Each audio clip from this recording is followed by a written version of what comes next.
ولا يحل لهن ان يكتمن ما خلق الله في ارحامهن. اللہ نے عورت کو حکم دیا, مسلمان عورت کو, کہ اگر تمہیں طلاق ہو جائے تو تمہارے پیٹ میں اگر حمل ہے, اس حمل کو, اس پریگننسی کو تمہیں چھپانے کی اجازت بولیں نہیں ہے, اگر تم اللہ اور آخرت پر ایمان رکھتی ہو. یہ بھی ہوتا ہے آج کل, کیونکہ اس معاملے میں مرد عورت کی زبان پر اعتماد کرتا ہے. اگر ایک مرد نے کسی عورت کو طلاق دی, عورت کو اگر حمل ہے وہ چھپا لے گی اور وہ بتائے گی مجھے مینسز آنا شروع ہو گئے. مرد یقین کر لے گا, بھائی 3 مینسز گزر گئے, عدت ختم. کسی اور مرد سے نکاح کرے گی, اس کو بتائے گی بھائی میری عدت پوری ہو گئی ہے. اس بات کا امکان ہے کہ وہ بچہ کسی اور مرد کے کھاتے میں ڈال دے. مرد تو نہیں دیکھ رہا کہ واقعی عدت ختم ہوئی ہے, یہ تو یہ عورت جانتی ہے اور اللہ جانتا ہے. تو اس معاملے میں اللہ نے حکم دیا عورت کو کہ وہ خیانت بولے نہیں کرے. مردوں کو اللہ نے حکم دیا کہ جب بھی کسی عورت کو تم طلاق دو گے تو اس کا مال چھیننے کی تمہیں اجازت نہیں ہے. لا يحل لكم ان تأخذوا مما آتيتموهن شيئا. جو کچھ اس کو دیا ہے نا شادی سے پہلے, ایک دھیلا بھی واپس لینے کی اجازت بولو نہیں ہے. آج جہیز بھی جو وہ اپنے گھر سے لائی ہے نا وہ بھی ہتھیا لیتے ہیں. اپنے دیے ہوئے گفٹ تو واپس لیتے ہی ہیں, جو وہ اپنے گھر سے لائی ہے وہ بھی ہتھیا لیتے ہیں. یہ سارے قرآن کے احکام ہیں جس کی آج دھجیاں اڑائی جا رہی ہیں, کیونکہ ان احکام کا لوگوں کو علم ہی نہیں ہے. لوگ محرم میں کربلا, ربیع الاول میں جو مخصوص بیانات ہوتے ہیں وہ, یعنی سیزن وائز چل رہے ہوتے ہیں ہم لوگ. جو پریکٹیکل لائف ہے ہماری, عملی زندگی ہے, جس کے لیے پیغمبر صلی اللہ علیہ وسلم کو بھیجا گیا معاشرے کی اصلاح کے لیے, اللہ کے حقوق سکھانے کے لیے اور ایک دوسرے کے حقوق سکھانے کے لیے, اس پریکٹیکل لائف کی طرف ہماری توجہ نہیں ہے. ہم دوسری چیزوں میں زیادہ لگ گئے ہیں. بس وہ جوشیلی تقریریں, لوگوں کو رلانا دھلانا, یہ کام رہ گیا ہے بہت سو کا, سب کا نہیں. اہل حق ہر دور میں رہیں گے. تو اللہ نے حکم دیا کہ ڈیورس کے بعد آپ کو عورت سے کچھ لینے کی اجازت بولو نہیں ہے. ہاں, خلا کی صورت میں مہر واپس لے سکتے ہو. خلا یہ ہوتا ہے کہ مطالبہ عورت کی طرف سے ہو طلاق کا, آپ تو نہیں دینا چاہتے, اچھی بھلی زندگی گزر رہی ہے, اسی کو دماغ خراب ہو رہا ہے اس کا, نہیں مجھے نہیں رہنا. تو پھر اس صورت میں مرد اگر ڈیورس دے تو وہ یہ شرط لگا سکتا ہے کہ میرا خرچہ واپس کرو, خام خواہ میں کیوں کرایا خرچہ. کچھ دن پہلے ایک واقعہ سامنے آیا, ایک آدمی کی شادی ہوئی, دلہن نے پہلی رات کو بولا کہ آپ مجھے پسند نہیں ہو, میں تو کہیں اور شادی کرنا چاہتی تھی, ابا نے آپ کے متھے باندھ دیا. حالانکہ 6 مہینے سے تیاریاں چل رہی ہیں. اب کیا گزرے گی اس آدمی کے اوپر. تو خیر اس نے تو اٹھا کے پٹخنا ٹھکائی لگانا شروع کر دی. کمبخت ایک میسج کر دیتی کہ میں راضی نہیں ہوں, میرا خرچہ کرا دیا, اب پہلی رات کو بول رہی ہے کہ نئی ٹھکائی لگانی چاہیے تھی. میں نہیں کہہ رہا, لیکن اس نے لگائی ٹھکائی, غلط کیا اس نے. تو ایسے موقع پہ بھائی ٹھیک ہے اپنا راستہ لو, میرا خرچہ واپس. اب کون رکھے گا ایسی صورت میں. چاہتی کہیں اور تھی. بھائی تو چاہتی تھی بھی اگر کہیں اور, تو اب بتانے کی کیا ضرورت ہے. ہر بات بتائی تھوڑی جاتی ہے. بولو بھائی دل میں بولو چاہتی تو تھی, لیکن چلو ہو گئی, اب اسی کو چاہنا شروع کر دیں گے آہستہ آہستہ. گدھا بھی اگر آپ پال لینا, تھوڑے دنوں میں اس سے بھی محبت ہو جاتی ہے, تو پورا 2 ہاتھ 2 پاؤں کا انسان ہے, تھوڑے دنوں میں اچھا لگنے لگے گا. یہ سوچ کے صبر کر لو, پوری رپورٹیں پیش کر رہی ہیں اس کو, پوری رپورٹ. تو ظلم وہاں سے ہو, مطالبہ وہاں سے ہو, تو پھر آپ واپسی کا, مہر کا واپس مطالبہ کر سکتے ہیں. بھائی جو مہر دیا واپس دو. یہ بھی اللہ نے ان آیتوں میں حکم بیان کیا. ایک حکم اللہ نے یہ بھی بیان کیا کہ اگر رخصتی سے پہلے طلاق ہو جائے تو پورا مہر نہیں دینا پڑتا, بلکہ آدھا مہر دینا پڑتا ہے. 1,00,000 روپے مہر رکھا گیا تھا, آپ ابھی رخصتی ہوئی نہیں, آپ نے ڈیورس دے دی, تو پورا مہر نہیں ہے بلکہ آدھا مہر ہے. اس میں اللہ نے ترغیب دی ہے کہ مرد پورا دے دے تو اچھا ہے, اور عورت کو ترغیب دی ہے کہ آدھا بھی معاف کر دو تو اچھا ہے. ترغیب دونوں کو دی جا رہی ہے, چھوڑو بھائی, لیکن حکم بیان کیا جا رہا ہے کہ مرد کو آدھا دینا پڑے گا اگر وہ مطالبہ کرے. اور اللہ نے اہم حکم یہ بھی بیان کیا کہ جب عورت کو طلاق دو تو جہاں وہ طلاق کے بعد نکاح کرنا چاہتی ہے اس کے نکاح میں رکاوٹ مت بنو, کباب میں ہڈی بننے کی کوشش مت کرو. یہ بھی زمانے جاہلیت میں ہوتا تھا اور آج بھی ہوتا ہے. فلا تعضلوهن ان ينكحن ازواجهن, اگر تم نے چھوڑ دیا ہے اس کو, عرب اس کو غیرت کا مسئلہ بنا لیا کرتے تھے کہ ہم نے چھوڑا ہے تو اب ہم کہیں اور اس کی شادی نہیں کرنے دیں گے. ہمارا معاذ اللہ یوں کہتے تھے تھوکا ہوا مال, جیسے آج بھی لوگ کہتے ہیں ہم نہیں کہیں اس کو نکاح کرنے دیں گے. اس سے بھی قرآن نے کیا کیا, منع کیا. اور اس سے بھی منع کیا کہ اپنی مرضی سے زبردستی اس کا نکاح بھی مت کراؤ طلاق یافتہ کا. ینکحن ازواجہن, اپنے سلیکٹڈ شوہر سے نکاح کرنا چاہتی ہے تو تم کباب میں ہڈی بولو نہیں بنو, یعنی اس کو یہ رائٹ ہے کہ وہ جہاں چاہے نکاح کرے. یہ بھی خرابی ہے آج کل بعض علاقوں میں, یہ خرابی ہے کہ بیوہ کو یا طلاق یافتہ کو نکاح تو کرنے دیتے ہیں, لیکن بعض علاقوں میں دستور ہے نکاح ہمارے ہی خاندان میں ہوگا, آپ ہمارے خاندان سے باہر نہیں جا سکتی. اس کو بھی قرآن نے کیا کیا, بولو ختم. نکاح بھی سے بھی نہیں روک سکتے, اور نکاح بھی وہاں ہوگا جہاں آپ نہیں بلکہ یہ چاہے گی. اس میں اللہ نے عمر کی کوئی قید نہیں لگائی. 40 سال کی بیوہ یا طلاق یافتہ ہو, 50 سال کی ہو, 55 سال کی ہو, یہ تمہارا ہیڈ ایک نہیں ہے. تمہیں زیادہ ٹینشن لینے کی ضرورت نہیں ہے. لوگ بڑی ٹینشن لے رہے ہوتے ہیں کہ تمہیں ضرورت کیا ہے, اب 4 بچے ہیں تمہارے, 5 بچے ہیں, اس عمر میں تمہیں شادی کرتے ہوئے شرم نہیں آتی, چھوڑو بھائی کیا ضرورت ہے. تو اللہ فرماتے ہیں کہ تمہیں ٹینشن لینے کی ضرورت بولو یہ اس کا ہیڈ ایک ہے, یہ تمہارا ہیڈ ایک نہیں ہے. جیسے کوئی 4 شادیاں کر رہا ہے تو اس کا ہیڈ ایک ہے نا, آپ کا ہیڈ ایک تھوڑی ہے یہ.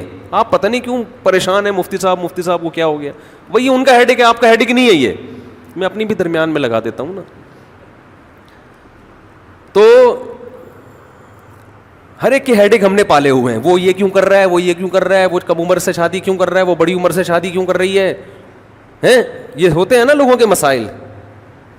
اس نے یہ کیوں کر لیا. ایک خاتون نے مجھے بتایا کہ وہ ایک دفعہ بیوہ ہوئی, اللہ کی قدرت دوبارہ شادی, دوبارہ بیوہ ہو گئی.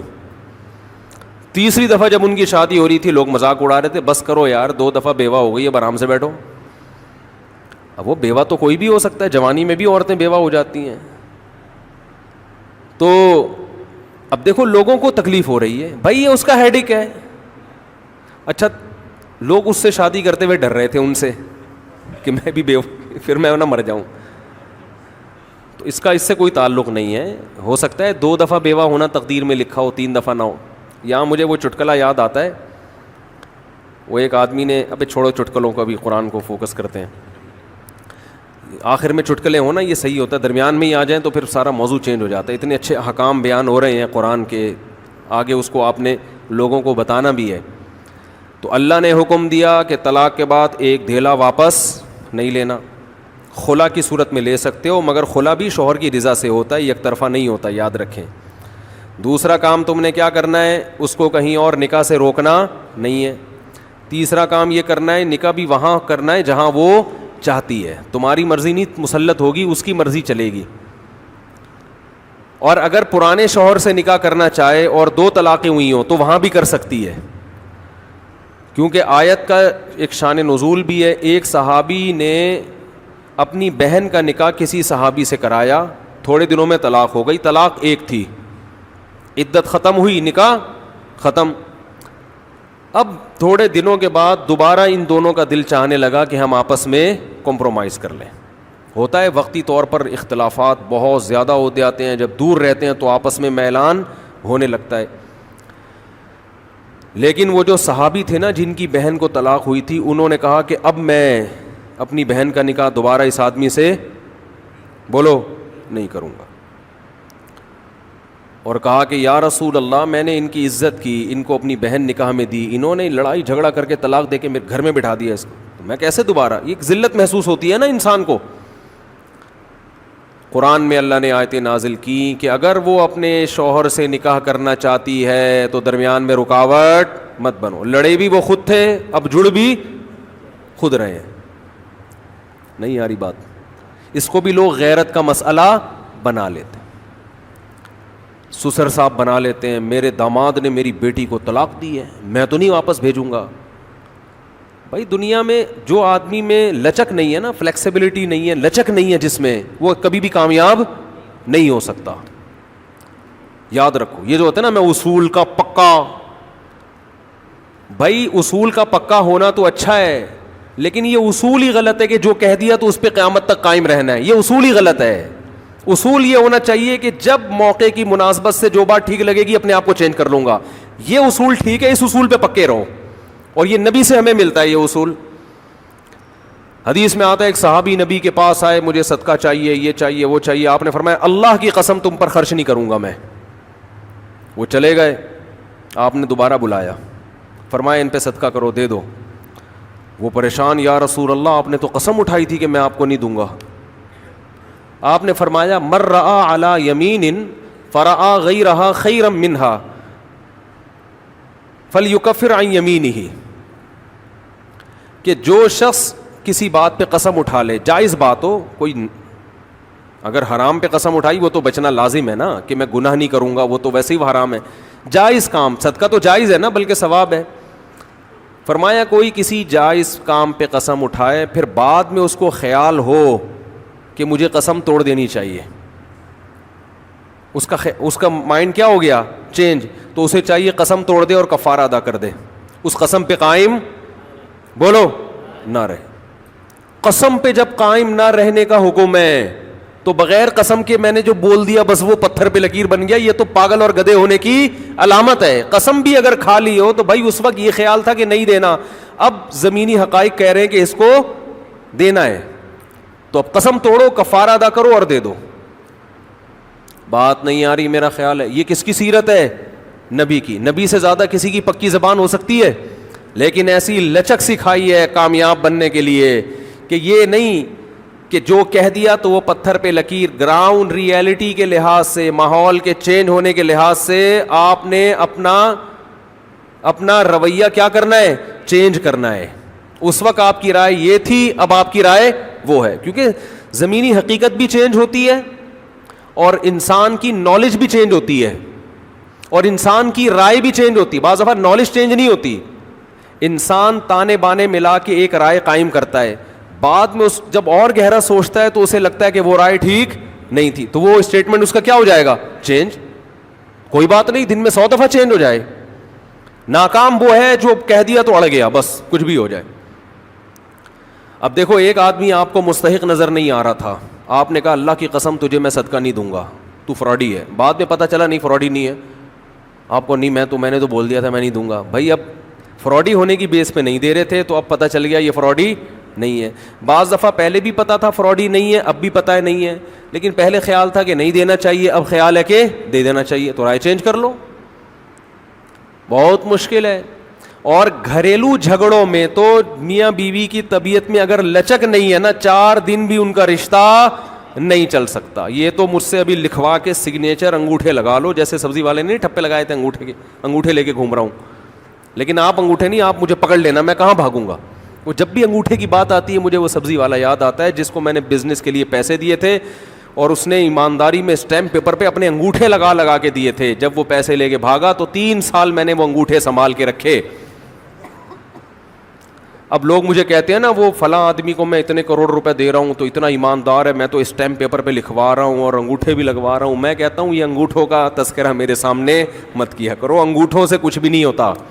بندہ اگر 2 نمبر ہے, اسٹیمپ پیپر بکری کو کھلا دینا, کسی کام کا نہیں ہے یہ اسٹیمپ پیپر, عدالت سے بھی نہیں نکلوا سکتے. سمجھتے ہو, لکھوایا کرو ضرور, لیکن اس سے ہوگا کچھ بھی نہیں. عدالت انگوٹھا دیکھ کے بولے گی بس ٹھیک ہے انگوٹھا, اب انگوٹھے کو پکڑ کے جیل میں ڈال دو, بس انگوٹھے کو دیے تم نے پیسے. بندہ تو پکڑائی میں آئے گا ہی نہیں, آ بھی گیا تو کچھ بھی نہیں کر سکتے. عدالت کہے گی دیے کیوں تھے تو پیسہ دینے سے پہلے 100 دفعہ سوچا کریں. خیر, تو کیا بات چل رہی تھی؟ ابے انگوٹھے کی بات کہاں سے آئی؟ ہاں, لچک پیدا کرنا میاں بیوی کا رشتہ تو ایسا ہے کہ اگر آپ کہیں نا کہ جو میں نے کہہ دیا بس وہ کیا ہے, آرڈر از آرڈر, تو بھائی اس کا مطلب آپ میدان جنگ میں کھڑے ہوئے ہیں, دشمن کی فوجیں آپ کے سامنے ہیں, اور آپ ایک فوج کی کمانڈ کر رہے ہیں کہ گولی چلانے کا آرڈر دیا تو کیا کرنا ہے؟ یہ گھر ہے, یہ میدان جنگ بولو نہیں ہے. یہاں آپ کا اسٹائل یہ ہونا چاہیے, آپ نے بیوی کو آرڈر دیا, گراؤنڈ ریئلٹی یہ کہہ رہی ہے کہ بھائی میرا روب اس پر بیٹھا ہوا ہے اور وہ پکوڑے بنا بنا کے خود ہی کھا رہی ہے, آپ کو ایک لقمہ بھی نہیں کھانے دے رہی. آپ غصے میں آئے, آپ نے کہا بیگم مزید پکوڑا اگر کھایا نا تو, گراؤنڈ ریئلٹی کہہ رہی ہے کہ اس دھمکی سے یہ پکوڑے کھانا چھوڑ دے گی نا. لیکن آگے اس کا ایٹیٹیوڈ آپ نے دیکھا, اس نے کہا تو کیا کر لے گا, فوراً وہ کرچھلی اٹھائی, تو کیا کر لے گا, فوراً لچک پیدا کرو بولو تو صبر کروں گا اور کیا کروں گا, یہ کامیاب, یہ گھر کیا کیسے چلے گا, یہ رشتہ جوڑا رہے گا. اگر آپ نے اس کے ایٹیٹیوڈ دیکھ کے, اس کی پیشانی پہ سلوٹیں دیکھ کے اپنی دھمکی کو واپس نہیں لیا تو یہ گھر کیا ہوگا, پکوڑے تو کھا لو گے آپ لیکن آپ کے بچوں کی ماں مارکیٹ سے شارٹ ہو جائے گی. تو اس میں گھر کے اندر کا اصول لچک, کامیاب آدمی وہ, ہاں ناقابل برداشت کوئی معاملہ ہو جائے تو ایک الگ بات ہے. تو اللہ نے کیا حکم دیا کہ اگر ڈیورس ہو گئی ہے پھر دوبارہ ملنا چاہتے ہیں تو کباب میں ہڈی بولو مت بنو, ملنے دو ان کو, کوئی مسئلہ نہیں ہے. ہاں یہ قرآن نے کہا ہے کہ اس شرط میں ملیں کہ ان کا اپنے بارے میں یہ خیال ہو کہ دوبارہ وہ جھگڑے نہیں کریں گے. ایسا نہ ہو ملتے پھر وہی ٹینشنیں شروع کر دیں, اب دوبارہ اپنی اصلاح کر کے آئیں کہ بھئی اب ان ماضی کے قصوں کو چھیڑنا نہیں ہے. لیکن یہ ایک یا دو طلاقوں کے بعد ہے, 3 طلاق کے بعد نہیں مل سکتے جب تک کہ کہیں اور نکاح نہ ہو جائے اس کا. تو خیر قرآن مجید میں اس میں اللہ نے یہ بھی حکم دیا, اور اللہ نے جہاد کا بھی حکم دیا سورہ بقرہ میں. بنی اسرائیل کی جو نالائقیاں ہیں وہ تو میں بہت دفعہ بیان کر چکا ہوں کئی رمضانوں میں, اس دفعہ تھوڑا سا چاروں کے مختلف احکام بیان ہو. اللہ نے حکم دیا کہ جو لوگ اللہ کی راہ میں لڑتے ہیں انہیں حکم دیا موت سے مت ڈرو. الم تر الی الذین خرجوا من دیارہم وہم الوف, ہزاروں لوگ بنی اسرائیل میں نکلے, ان کو حکم دیا گیا جہاد کرو, انہوں نے کہا مر جائیں گے, اللہ نے ویسے ہی مار دیا ان سب کو, مر جاؤ. پھر اللہ نے دوبارہ زندہ کیا, کہا کہ دیکھو موت زندگی کس کے ہاتھ میں ہے. یہ اللہ نے پچھلی امتوں کے ساتھ بڑے معاملات کیے ہیں. پھر اللہ نے بنی اسرائیل کے ایک پیغمبر کا واقعہ سنایا کہ بنی اسرائیل کو اللہ نے حکم دیا کہ فلاں علاقے پہ حملہ کرو. بنی اسرائیل نے کہا ہم کیسے, پہلے کہہ رہے تھے ہمیں حکم دیں ہم جہاد کریں, جذبہ تو بہت ہوتا ہے نا, ابے بس جنگ چھڑ جائے بس دیکھو پھر کیا ہوتا ہے. باتیں کرنے پر گورنمنٹ کی طرف سے کوئی پابندی نہیں. تو پیغمبر نے ان کو حکم دیا تم نالائق لوگ ہو, اللہ جہاد فرض کرے گا تم لوگ کرو گے نہیں. انہوں نے کہا کیوں نہیں کریں گے, دشمن قوم نے ہم سے ہمارے بچے چھین لیے, ہمیں قیدی بنا دیا, ہمیں ہمارے گھروں سے جلا وطن کر دیا, بس آپ اللہ کا حکم کا انتظار کریں اور حکم دیں ہم لڑیں گے. پیغمبر نے کہا ٹھیک ہے بھائی, اللہ کا حکم آ گیا, ٹھیک ہے جہاد فرض ہو گیا ہے, اب اس قوم پہ حملہ کرو جس نے تمہیں گھروں سے نکالا, اور طالوت کو اللہ نے تمہارا کمانڈر بنا کے بھیجا ہے. طالوت تمہاری قوم میں ایسے ہیں جو تمہاری کیا کریں گے, کمانڈ. تو وہ کہنے لگے انا یکون لہ الملک علینا, طالوت کہاں سے کمانڈر ہو گیا بھائی, یہ تو غریب آدمی ہے, غریب کو ہم اپنا امیر نہیں بنا سکتے. پیغمبر نے ان سے کہا کہ ان کے اندر 2 کوالٹی ہیں, زادہ بسطۃ فی العلم والجسم, جسم مضبوط اور اللہ نے لڑنے کی نالج دی ہے, ان کو علم بھی دیا ہے, نقشے پڑھنا جانتے ہیں. یہی ہوتا ہے نا کمانڈر کے پاس علم, قوم کو لیڈ کرنا, فائٹ کرنا اور صحت بھی اچھی. اس میں اللہ نے بتا دیا کہ فوج کی کمانڈ کے لیے 2 صلاحیتوں کا ہونا ضروری, کیونکہ یہ سلیکٹڈ تھا اللہ کی طرف سے. طالوت یہ اللہ کی طرف سے سلیکٹڈ تھے نا 2 چیزوں کی وجہ سے. پیسے کا اس میں دخل نہیں ہے, بلکہ پیسے والا آدمی تو مروا دیتا ہے عام طور پہ, کیونکہ جب پیسہ ہوتا ہے نا تو میدان جنگ میں لڑنا بہت مشکل اپنے بینک میسج آ جائے گا آپ کے اکاؤنٹ میں 3 کروڑ روپے ٹرانسفر ہو گئے ہیں. وہی میدان جنگ میں نا میسج آئے گا وہ جو آپ نے پلاٹ بیچا تھا نا 3 کروڑ روپے مزید آ گئے ہیں. آدمی کہے گا یار ابے نندن کو چائے پلانے کے چکر میں 3 کروڑ روپے چھوڑ دوں یار میں اپنے. کیا خیال ہے؟ غریب آدمی زیادہ جوش سے لڑتا ہے. تو اللہ نے فرمایا کہ 2 کوالٹی ہیں ان کے اندر. اگر مالدار ہے نا اور دنیا سے محبت نہیں ہے پھر لڑے گا. جیسے سلیمان علیہ السلام مالدار تو تھے مگر دنیا سے محبت نہیں تھی, دنیا کو مسافر خانہ سمجھتے تھے. انہوں نے کمانڈ کی, میدان جنگ میں لڑے ہیں.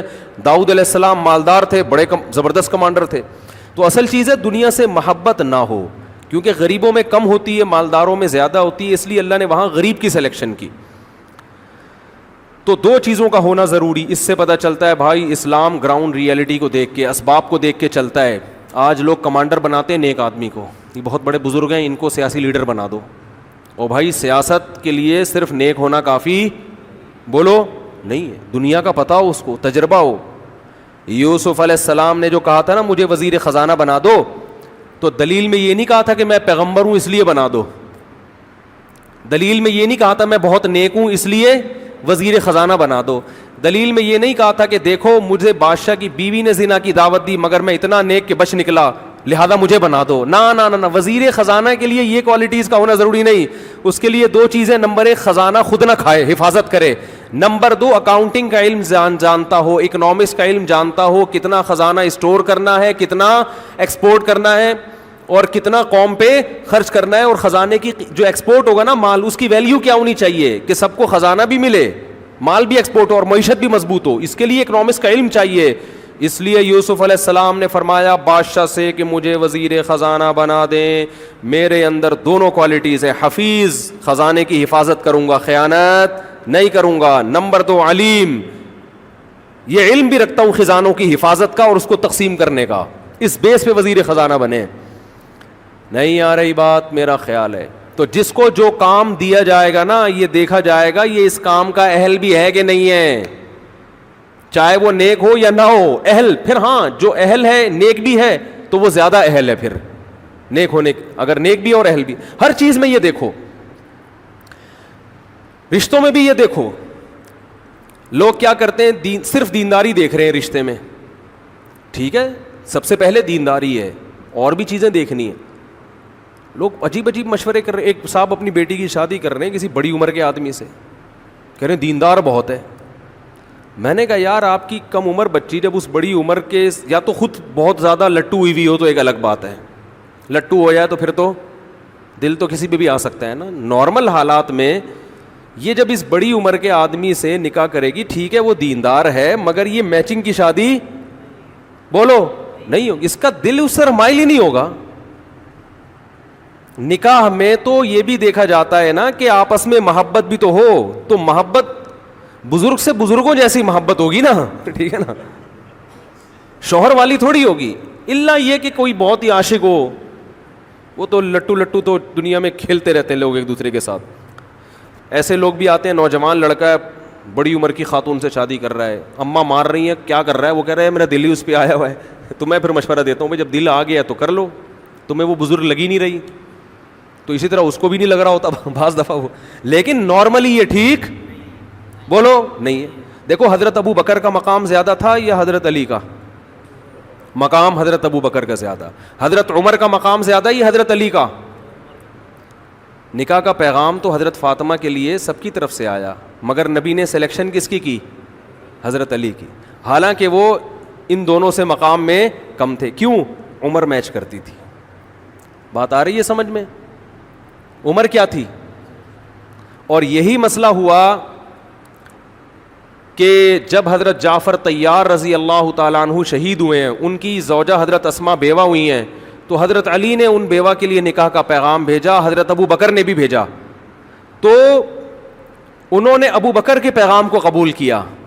عمر کیا تھی بولو؟ انہوں نے فرمایا کہ ان کی عمر کیا ہے, حضرت علی کی کم عمر ہے, وہ عمر میں میچ کرتے ہیں.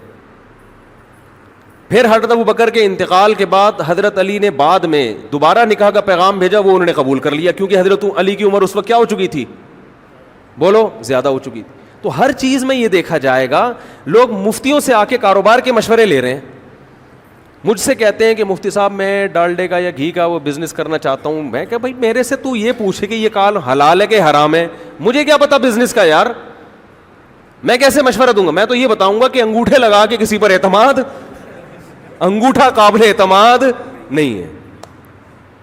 یہ میرا تجربہ ہے, اس لیے میں اپنے تجربہ شیئر کرتا ہوں. جس نے آپ کے پیسے صرف وہ ہیں جو آپ کی جیب میں رکھے ہوئے ہیں, جب دوسرے کی جیب میں پیسے چلے گئے تو انگوٹھا آپ کا ہو گیا, اس کا جو انگوٹھا تھا, پیسے کس کے ہو گئے؟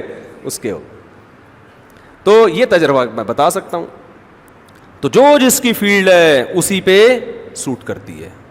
میں تو یہاں تک لوگوں سے کہتا ہوں انگلش اگر سیکھنی ہے انگریزوں سے سیکھو. ٹھیک ہے آپ کو یہاں انگریز نہیں ملیں گے, یہیں کے ٹیچروں سے سیکھو, لیکن جو ایکسنٹ ہے نا, جو لب و لہجہ ہے, وہ کہاں سے صحیح کرو؟ بولو گوروں سے. جو ماہر ٹیچر ہوتے ہیں نا وہ بھی گوروں کی جو آپس کی بات چیت ہے نا اس کو پک کرتے ہیں. ادھر سے سیکھو گے تو کسی اردو اسپیکنگ سے سیکھو گے تو اردو کا تڑکا لگا دے گا وہ اس میں.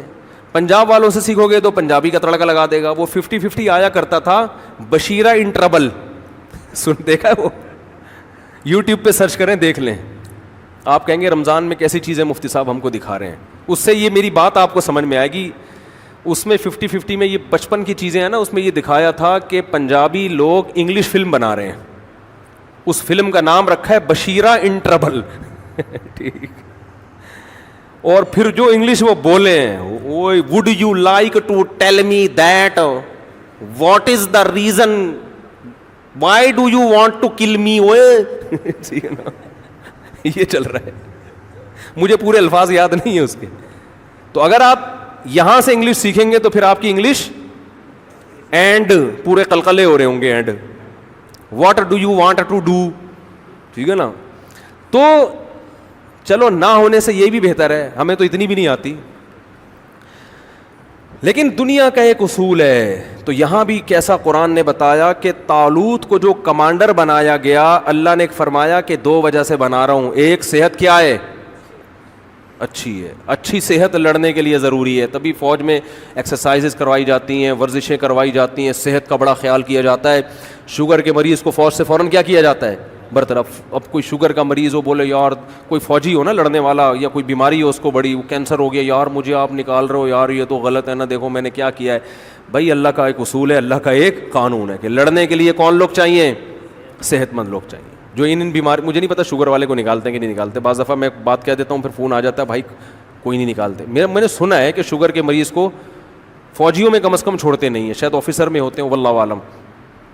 تو اب بنی اسرائیل کو اللہ نے کمانڈر دے دیا طالوت. بنی اسرائیل نے کہا یہ غریب آدمی ہے, بھائی تم نے غربت کا کیا کرنا ہے, اس سے تم نے کوئی ہدیے لے کے تھوڑی کھانے ہیں, بس ایک دماغ, تمہیں اس کی غربت کا کیا کرنا ہے, جو تمہارے کام کی چیزیں وہ اس میں موجود ہیں.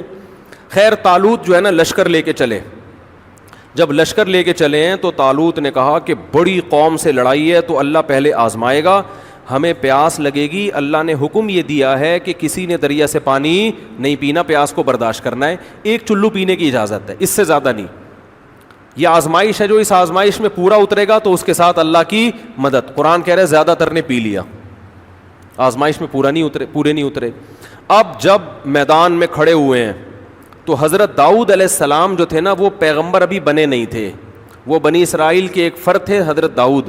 وہ طالوت کی کمانڈ میں ایک سپاہی بن کے لڑ رہے تھے. بنی اسرائیل کے بعد میں پیغمبر, اللہ نے اسی جنگ کی وجہ سے ان کو پیغمبر بنا دیا. اب کیا ہے کہ سامنے مقابلہ جو تھا نا, ان کے کمانڈر کا نام تھا جالوت. وہ بڑا پہلوان, بڑا بہادر, اس سے لڑنا آسان نہیں تھا. اب جب میدان گرم ہوا ہے نا, دونوں فوجیں آمنے سامنے کھڑی ہوئی ہیں, تو یہ بنی اسرائیل میں بہت سے بولنے لگے لا طاقت لنا اليوم بجالوت وجنودی, ہم میں تو لڑنے کی طاقت نہیں ہے. کم بخت اتنا لمبا چوڑا کمانڈر اور پیچھے اتنی ٹھاٹھیں مارتا ہوا سمندر, آج تو مریں گے بھائی, ہم میں ہمت نہیں ہے. اس گناہ کی وجہ سے ان کے حوصلے کیا ہو گئے؟ پست. اس لیے علماء کہتے ہیں کہ مجاہدین کو, جو ہمارے فوجی ہیں, ان لوگوں کو اس کا بڑا خیال کرنا چاہیے کہ آپ اگر چاہتے ہیں نا قوم میں لڑنے کا جذبہ ہو تو پرہیزگار بنیں گے, تقویٰ پیدا ہوگا تو موٹیویشن ملے گی. اگر تقویٰ پیدا نہیں ہوا تو دشمن کمزور ہوگا تو لڑیں گے, طاقتور ہوگا تو نہیں لڑیں گے. یہی وجہ ہے دنیا کی ہر فوج میں اب آج بھی مذہب ہے. ہم جب پاکستان نیوی نے ہمیں بلایا نا, علماء کی دعوت کی تھی, تو بہت بڑے آفیسر تھے, انہوں نے بتایا کہ جتنے بھی دنیا میں آرمی ہے نا, جیسے امریکن آرمی ہے, تو اس میں پادری بھی ہوتے ہیں. اس میں کون ہوتے ہیں؟ پادری. وہ ان کو موٹیویٹ کرتے ہیں, بائبل پڑھ پڑھ کے ان کو سناتے ہیں کہ بھائی دیکھو اللہ کے لیے لڑو گے یہ ثواب ملے گا. تو کہہ رہے ہیں ہمیں خیال ہوا کہ جو ایک باطل مذہب ہے بھائی, اور ان کی تحریف شدہ کتاب ہے, میں پورے ان آفیسر کے الفاظ نقل نہیں کر رہا, جو ان کے الفاظ ہیں اپنے الفاظ میں ان کا مفہوم بیان کر رہا ہوں میں, کہ ہمارے پاس تو ایک سچا مذہب ہے اسلام, تو ہم مذہب سے کیوں دور رہے بھائی, ہم کیوں مذہب سے دور رہے ہیں؟ تو مذہب جو ہے نا ہماری فوج کی سب سے بڑی ضرورت ہے, اور ہمارا لبرل طبقہ اور لبرل آفیسرز جو فوج ہے نا, فورسز, ان سے مذہب کو کیا کر رہے ہیں؟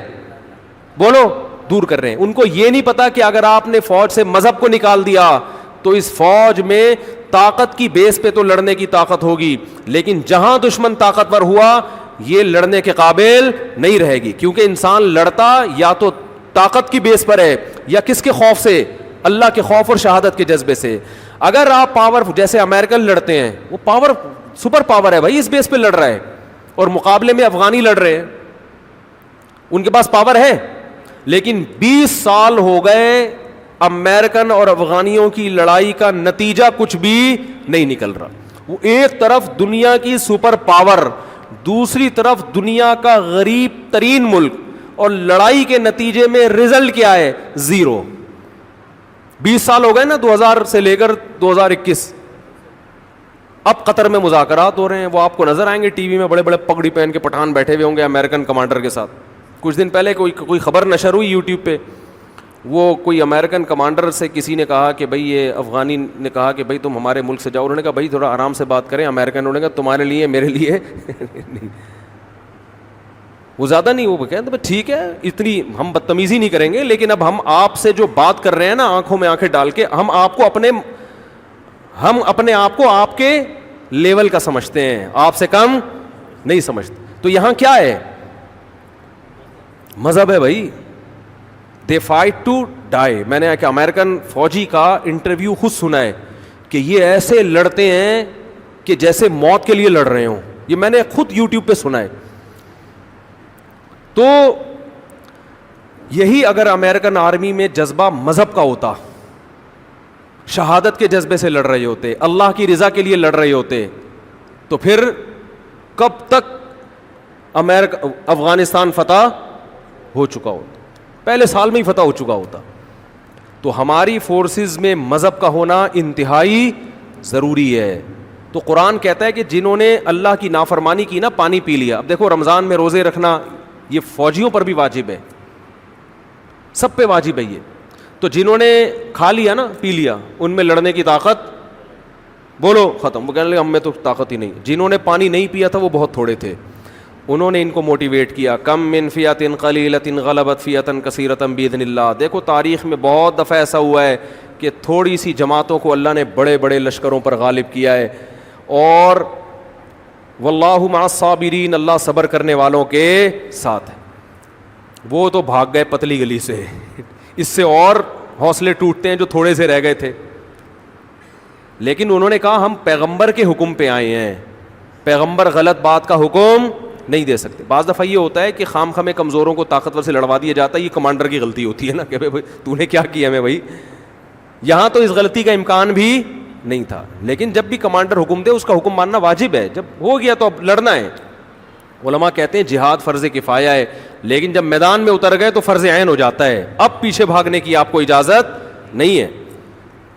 تو وہ جو تھوڑے سے لوگ رہ گئے تھے نا, اتنا بڑا لشکر, اتنے طاقتور, تو ان تھوڑوں نے لڑائی سے پہلے اللہ سے دعا مانگی, ربنا افرغ علینا صبرا. مجھے اس دعا میں بڑا مزہ آتا ہے مانگنے میں, ایسا مزہ آتا ہے, کیا منظر ہوگا وہاں, کیا دعا مانگی ہوگی. اے ہمارے رب افرغ علینا صبرا, ہمارے اوپر صبر کو انڈیل دے. یہ نہیں کہا کہ اللہ ہمیں صبر کی توفیق دے, نا نا نا نا نا, صبر کی توفیق سے کام نہیں چلے گا. بہت طاقتور ہے, بڑا مشکل ہے لڑنا اس سے. توفیق نہیں چاہیے. بالٹیوں میں پانی بھر بھر کے جیسے انڈیلا جاتا ہے نا, اس کو افراغ کہتے ہیں. کوئی برتن پورا کسی پہ الٹ دو, خالی کر دو. اے اللہ صبر بالٹیوں میں بھر بھر کے لا اور ہمارے سر پہ بار بار انڈیل. اتنا صبر چاہیے ہم کو, اس کے بغیر ہم لڑ نہیں سکتے. اور ہمارے قدم پیچھے ہٹیں گے اس لڑائی میں. وثبت اقدامنا, ہمارے قدموں کو گاڑ دے زمین میں کہ پیچھے نہ مڑ سکیں, ہم بھاگے نہیں. کیا خوبصورت دعا ہے یار, یہ قرآن کی بلاغت ہے. افرغ علینا صبرا, اے اللہ صبر کو ہمارے اوپر کیا کر دے, انڈیل پھینک ہمارے اوپر صبر آسمان سے. وثبت اقدامنا, اور ہمارے قدموں کو جما دے. وانصرنا علی القوم الکافرین, اور ان کافروں کے خلاف ہماری مدد کر.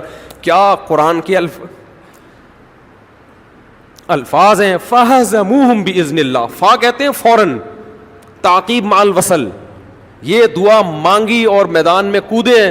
قرآن کہہ رہے فہزموہم, یہ نہیں کہا غلبوہم, دشمن پہ غالب آ گئے. نا نا نا نا نا, ایسے خاندانی لوگوں تھے اور ایسی پیاری دعا مانگی اور ایسا صبر دکھایا ان لوگوں نے کہ دشمن کو ذلیل کر دیا انہوں نے. ہزیمت کسے کہتے ہیں, ذلت, رسوائی, شکست. دشمن کو ذلیل کر دیا. وقتل داؤد جالوت, اور داؤد جو تھے اس فوج میں اتنی بہادری سے لڑے. ایسے موقع پہ لڑنا بڑا مشکل ہے, چہ جائے کہ انسان بہادری سے لڑے. داؤد ایسی بہادری سے لڑے کہ جا کے نا جالوت کو جا کے قتل کیا انہوں نے. واڑے واہ, یہ کیسا اسلام ہے یار, آپ کو کیا سکھا رہے ہیں بھائی. پیغمبر کے ہاتھ سے کون قتل ہو رہا ہے؟ تبھی تو ہندوؤں کو یہ باتیں ہضم, تبھی تو کہتے ہیں قرآن سے جہاد کی آیتیں نکالو. یہ اس قوم سے لڑ رہے تھے جس قوم نے ظلم کر کے ان کو گھروں سے بولو نکالا تھا. اگر مسلمان کی فائر پن ہی نکال دو گے میرے بھائی, پھر تو کوئی بھی ہمیں کچا کھا کے کسی بھی ٹائم ختم کر دے گا. قرآن کہہ رہے داؤد نے وہ بہادری دکھائی ہے کہ اس جنگ میں جا کے مارا کس کو ہے, جس سے سب سے زیادہ ڈر رہے تھے اسی پہ جا کے وار کیا کہ اس کو ماروں گا میں. تو لڑائی میں کامیاب ہوئے. یہ جو داؤد لڑائی میں کامیاب ہوئے صرف تقوی کی بیس پہ نہیں, پہلے سے ٹریننگ تھی, تربیت تھی, ایکسرسائز تھی, ورزش تھی, تیر اندازی تھی, ساری چیزیں ہوتی ہیں پھر میدان میں اتر کے انسان ایسے کارنامے کرتا ہے. اس میں تہجد بھی شامل تھی, اس میں دن کے روزے بھی تھے, اس میں اللہ کے سامنے رونا بھی تھا, اور اس میں اللہ کی عبادت اور شہادت کا جذبہ, اور سب سے بڑی بات ان سب کے ساتھ صحت بھی, ایکسرسائز بھی, ٹریننگ بھی. صرف تہجد, نماز, روزے سے انسان میدان میں لڑنے کے قابل بولو نہیں ہوتا. اس سے پتہ چلتا ہے ہمارے مذہب میں ورزش کی اور اپنی باڈی کو مینٹین رکھنے کی اور اپنے اندر یہ جو فنون ہے نا, یہ سیکھنے کی کتنی اہمیت ہے.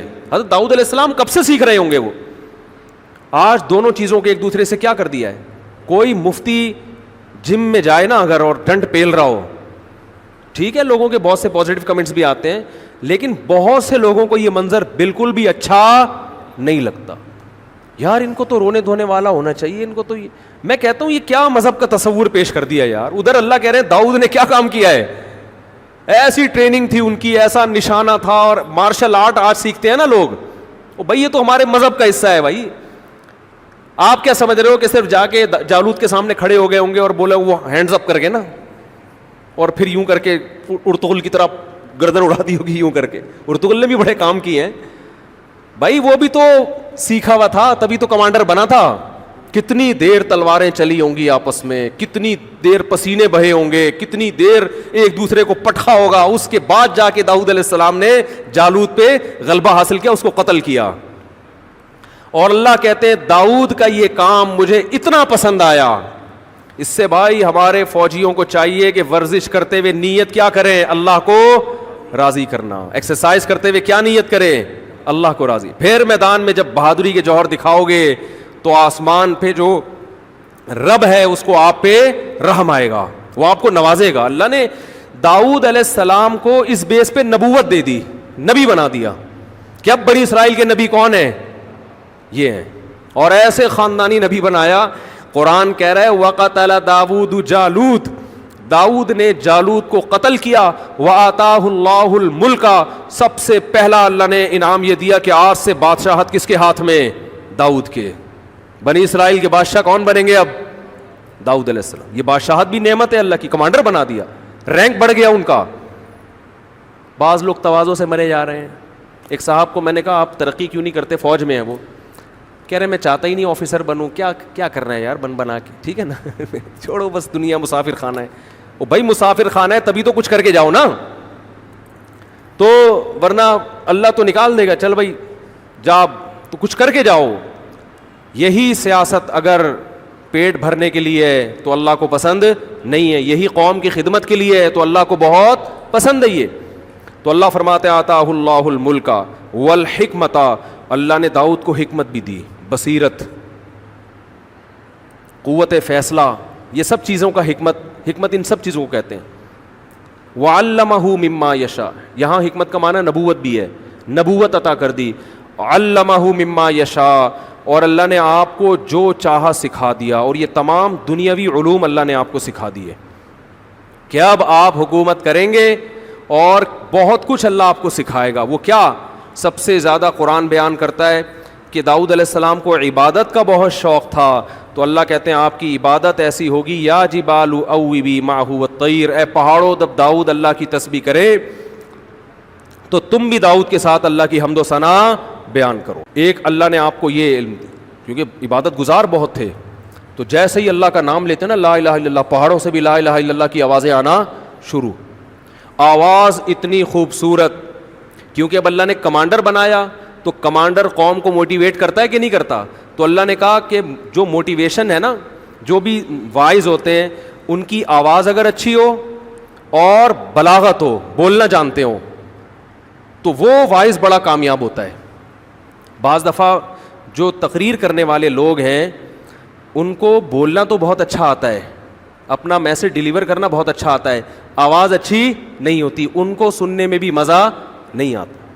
بعض دفعہ آواز بڑی خوبصورت ہوتی ہے لیکن الفاظ کی جو سلیکشن ہے وہ اچھی نہیں ہوتی, اس کو کہتے ہیں بلاغت نہیں ہے.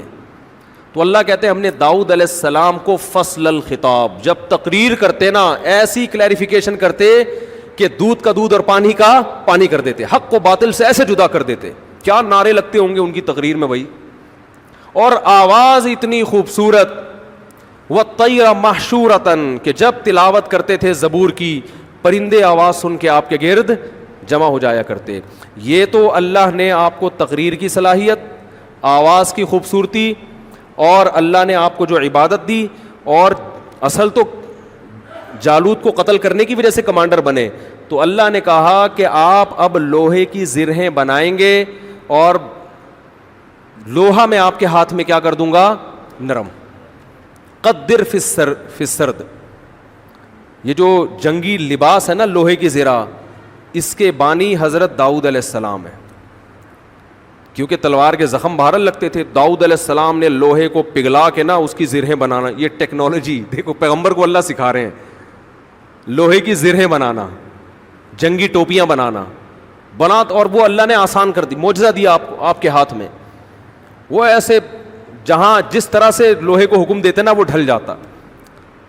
پھر اللہ نے داؤد علیہ السلام سے کہا کہ اے داؤد اعملوا آل داؤد شکرا, اے داؤد میں نے تجھ پر اتنے انعامات کیے, تجھے کمانڈر بنا دیا, تجھے ایک بیٹا دیا سلیمان جو تیرے بعد جانشین ہوگا, ولی عہد ہوگا, اور اس کو اس سے بھی زیادہ معجزے دوں گا.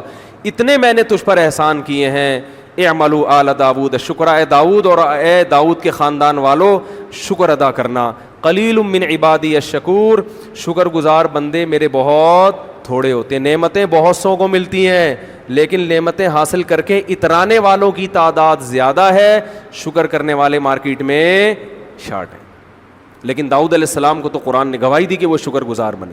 تو اس میں اللہ نے بتا دیا کہ میں بہت سو کو بڑی بڑی نعمتیں دیتا ہوں لیکن وہ نعمتیں ملنے کے بعد اپنی اوقات بھول جاتے.